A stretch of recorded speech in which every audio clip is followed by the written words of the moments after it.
जनपद ऊधम सिंह नगर के सीमांत खटिमा के विकासखंड सभागार में जिला अर्थ एवं संख्या विभाग ऊधम सिंह नगर द्वारा विकासखंड स्तर के विभिन्न विभागों के अधिकारियों व कर्मचारियों तथा जनप्रतिनिधियों की उपस्थिति में सतत विकास लक्ष्य को प्राप्त करने हेतु एक कार्यशाला का आयोजन किया गया, जिसमें जिले स्तर के अधिकारियों व कर्मचारियों ने भी प्रतिभाग किया। कार्यशाला में सतत विकास से संबंधित निर्धारित 17 लक्ष्यों को प्राप्त करने हेतु उचित जानकारी देकर सतत विकास लक्ष्य को प्राप्त करने हेतु उपस्थिति अधिकारियों व जनप्रतिनिधियों को जागरूक किया गया। वहीं कार्यशाला में ग्रामीण विकास विभाग, पंचायती राज विभाग, समाज कल्याण विभाग, कृषि विभाग, उद्यान विभाग, पशु चिकित्सा विभाग, स्वास्थ्य विभाग तथा शिक्षा विभाग आदि महत्वपूर्ण विभागों के अधिकारियों व कर्मचारियों ने प्रतिभाग कर सतत विकास लक्ष्यों की जानकारी प्राप्त की। आज दिनांक 22 जुलाई को जिला अर्थ एवं संख्या अधिकारी कार्यालय के द्वारा विकास खंड खटीमा के सभागार में एक वर्कशॉप का आयोजन किया गया, जिसमें एसडीजी गोल्स के विषय में जिला अर्थ एवं संख्या अधिकारी कार्यालय के कार्मिकों के द्वारा जानकारी दी गई है।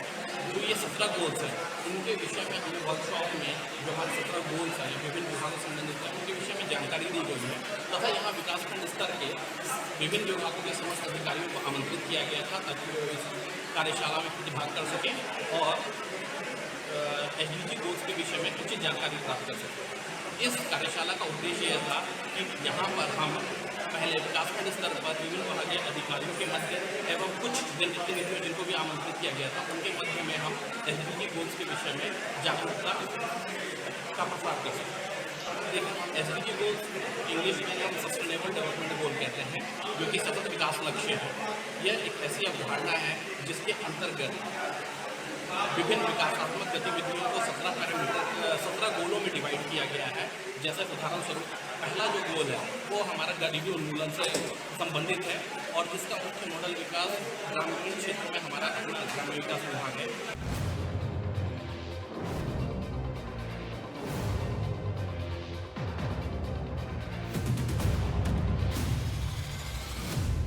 देश की नए राष्ट्रपति द्रौपदी मुर्मू के चयन के बाद भाजपा के लोगों में जय सिमानों की खुशी की लहर दौड़ पड़ी, जिसके बाद लाल कुआं में भी भाजपा के कार्यकर्ताओं ने एक दूसरे को मिठाई खिलाई और भारतीय जनता पार्टी के भी नारे लगाए। इस बीच इस खुशी के मौके पर लाल कुआं के विधायक डॉक्टर मोहन बिष्ट भी शामिल दिखाई दिए और उन्होंने द्रौपदी मुर्मू के राष्ट्रपति बनने की खुशी जाहिर करते हुए उनको बधाई दी।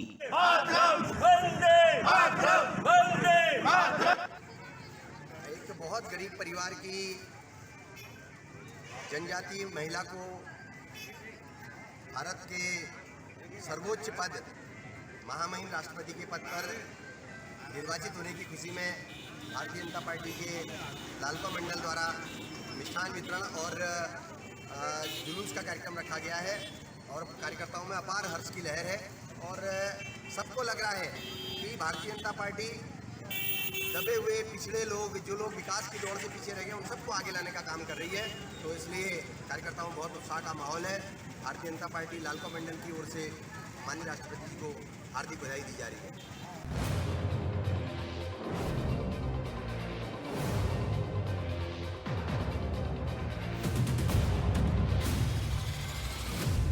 शहर के डॉक्टर सुशीला तिवारी राजकीय चिकित्सालय के सभागार में मानव तस्करी और देह व्यापार रोकथाम को लेकर एक दिवसीय प्रशिक्षण कार्यक्रम का आयोजन किया गया। राज्य महिला आयोग के उपाध्यक्ष शायरा बानो की अध्यक्षता में प्रशिक्षण कार्यक्रम में तमाम वक्ताओं ने अपने विचार व्यक्त किए, जिसमें मुख्य रूप से मानव तस्कर के खिलाफ लंबे समय से कार्यरत एक्टिविस्ट ज्ञानेंद्र कुमार ने अपने विचार रखे। ज्ञानेंद्र ने नेपाल, बांग्लादेश और भारत में किस प्रकार मानव तस्करी पर लगाम कसी और किस तरह इन पर काबू पाया जा सकता है पर ज्ञानवर्धन किया। वहीं इस मौके पर महिला आयोग के उपाध्यक्ष शायरा बानो ने कहा कि प्रशासन के साथ समन्वय बनाकर काम किया जा रहा है। पॉक्सो केस पर तेजी से कार्य करने और महिला उत्पीड़न जैसे केसों के निस्तारण के लिए उचित प्रबंधन किए जाने की बात कही। वहीं उन्होंने चमोली में हिलंग के घसियारी महिलाओं से हुई बदसलूकी के मामले पर प्रशासन से गंभीरता से जांच कराने की अपील की और कहा कि महिलाओं को न्याय दिलाने के लिए वह हर संभव प्रयास कर रही है और प्रशासन भी सहयोग कर रहा है।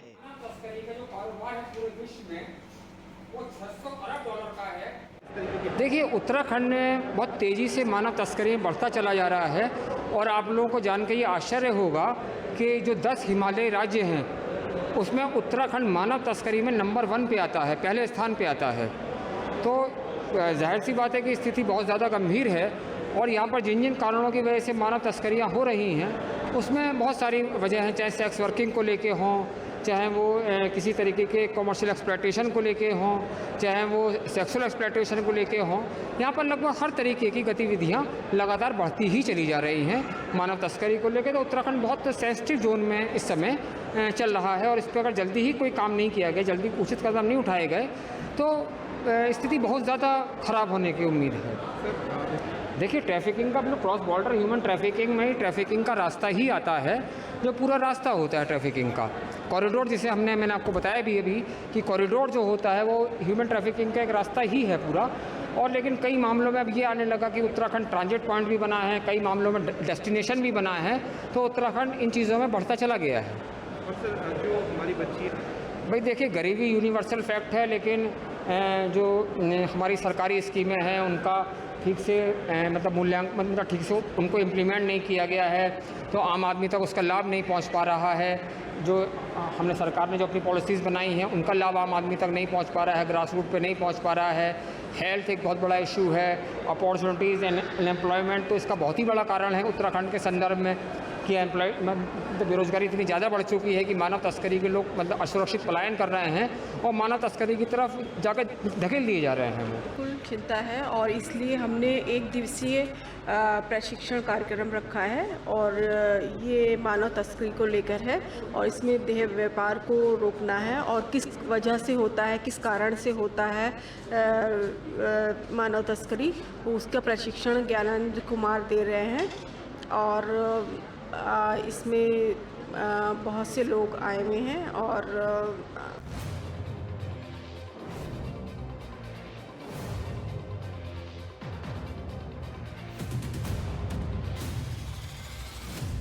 जनपद उधम सिंह नगर के सीमांत खटीमा के गुस्साए लकड़ी व्यवसायियों ने उत्तराखंड व्यवसायी संघ के माध्यम से खटीमा वन रेंज अधिकारी राजन सिंह मनराल के द्वारा प्रभागी वन अधिकारी तराई पूर्वी वन प्रभाग हल्द्वानी को एक ज्ञापन सौंपकर अभिवहन और टीपी अतिरिक्त जारी कराने की मांग की। ज्ञापन के मुताबिक विगत दिनों वन विभाग द्वारा व्यवसायियों के यहाँ व्यापक स्तर पर चेकिंग चलाकर उनके अभिवहन व टीवी पर आपको बता दें कि अस्थायी रूप से रोक लगा दिया था, जिससे लकड़ी व्यापारियों का व्यापार काफी प्रभावित हुआ। उनके सामने आर्थिक संकट उत्पन्न हो गया। वहीं व्यवसायियों का कहना है कि व्यापार प्रभावित होने से लगभग 1000 अन्य मजदूरों के भी सामने रोजी रोटी का संकट उत्पन्न हो गया है।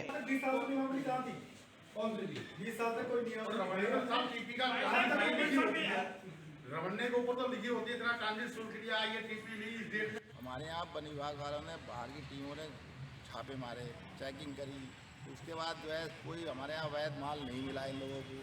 अब हम इनसे हमारी इन्होंने टीवी, ट्रांजिट, रवन्ना, अभिमान बाहर के सब बंद कर दिए हैं। अब इनसे ये कहने गए हैं कि हमारी निकासी चालू करी जाए।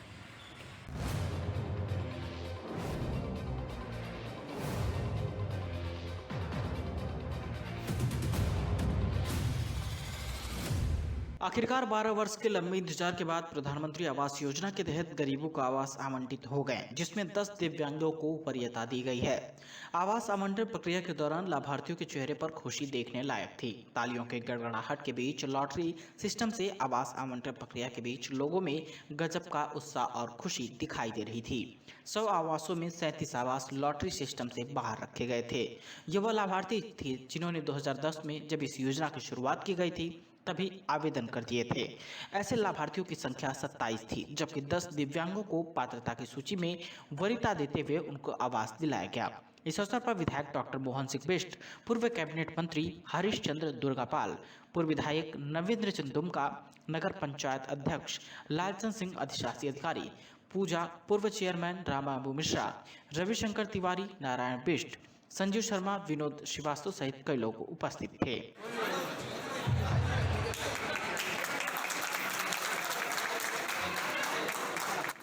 ये केंद्र सरकार की पूरे भारत में चलाई जा रही योजना है, जिसमें बहुत ही मुनासिब किराए पर मकान आवंटित किए जा रहे हैं। पूरे देश में ये कार्रवाई कई वर्षों से चल रही है। आज लालकुआ नगर पंचायत ने भी यहाँ पर जो है ऐसे गरीबों को, जो लोग इस योजना के अंतर्गत आते हैं और जिन्होंने समय से अपना आवेदन कर दिया था, ऐसे लोगों को जो है आवास आवंटित किए गए हैं। और मैं इन सबको बधाई और शुभकामनाएं देना चाहता हूं। लालकुआ नगर पंचायत के समस्त अधिकारी कर्मचारियों के साथ साथ यहाँ के पूरे बोर्ड को बधाई देना चाहता हूं कि निष्पक्षपूर्ण तरीके से और उन्होंने ये कार्रवाई आवंटित की है। हमारे क्षेत्र के सभी सम्मानित जनप्रतिनिधि इस कार्यक्रम में मौजूद रहे, तो इन सब की मौजूदगी में उन गरीबों को जो आवास मिले हैं, मैं समझता हूं कि ये लालकुआं नगर में जो आवास की समस्या से लोग जूझ रहे थे, उसको हल करने में एक बड़ा कदम साबित होगा।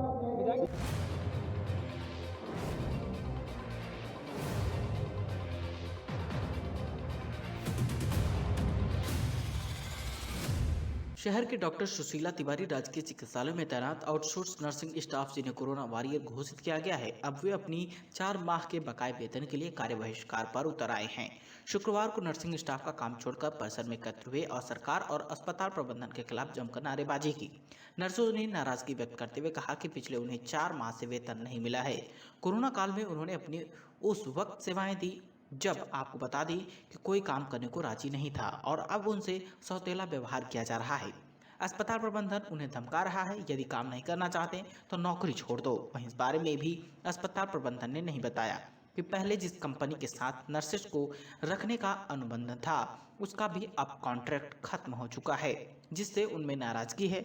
नर्सेस ने साफ तौर पर कहा कि उन्हें गुमराह किया जा रहा है। वे अपनी हक की लड़ाई के लिए अस्पताल परिसर में धरना देने को बाध्य होंगी और कार्य बहिष्कार तब तक जारी रहेगा जब तक उनके वेतन के भुगतान को लेकर आश्वस्त नहीं किया जाता।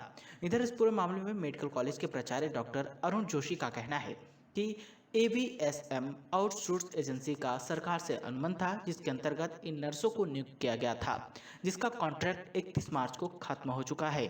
इसके बाद अब नई एजेंसी TDS के माध्यम से 1 जुलाई से इन लोगों को दोबारा नियुक्ति दे दी गई है।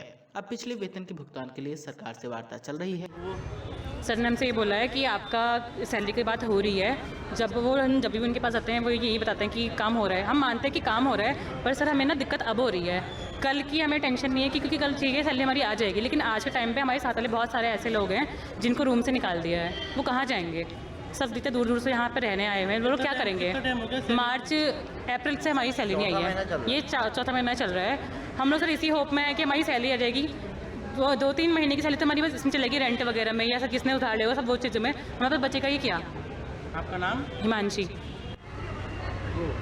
सर मेरा नाम मोनिका है, मैं यहाँ स्टाफ नर्स के पद पे हूँ और यहाँ पे हमें 2020 में जो पोस्टें आई थी कोविड के दौरान, उसमें हमें रखा गया है। उसके बाद हमने जब लोग नौकरी छोड़ के जा रहे थे तब हम लोगों ने यहाँ पे काम किया है, लेकिन आज इन्होंने 4 महीने से हमारी सैलरी नहीं दी है।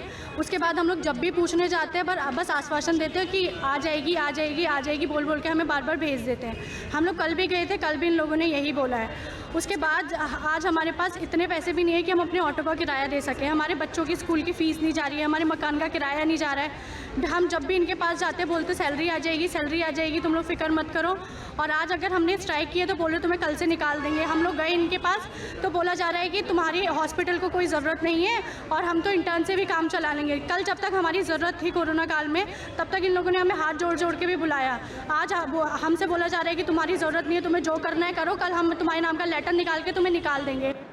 देखिए ये जो है ना ABSM के माध्यम से कुछ नर्सेज यहाँ रखी गई थी, जब कोविड काल के रखी गई थी, अच्छा काम किया उन्होंने करा हुआ था। लेकिन ABSM एजेंसी जो थी उससे गवर्नमेंट से जो कॉन्ट्रैक्ट था, आउटसोर्सिंग एजेंसी थी, वो 31 मार्च को ख़त्म हो गया था।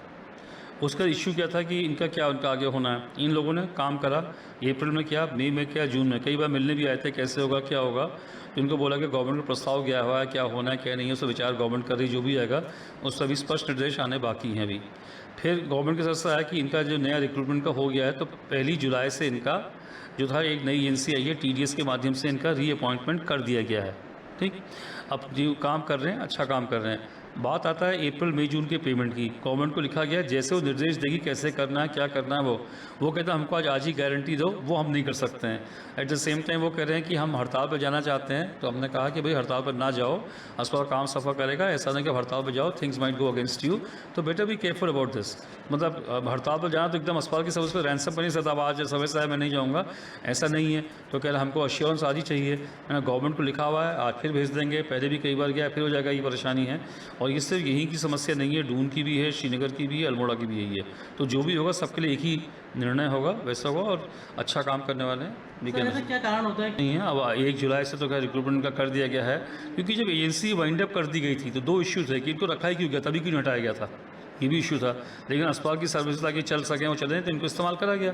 ये काम तो करा ही इन्होंने, नो डिनाइंग दैट। तो सब हमने अच्छा लिख रखा है कि ये है, तो गवर्नमेंट कंसिडर करेगी इनको मिलेगा। अब कब मिलेगा, आज ही मिलेगा, कल मिलेगा, ये गारंटी को मेरा कहना कठिन है।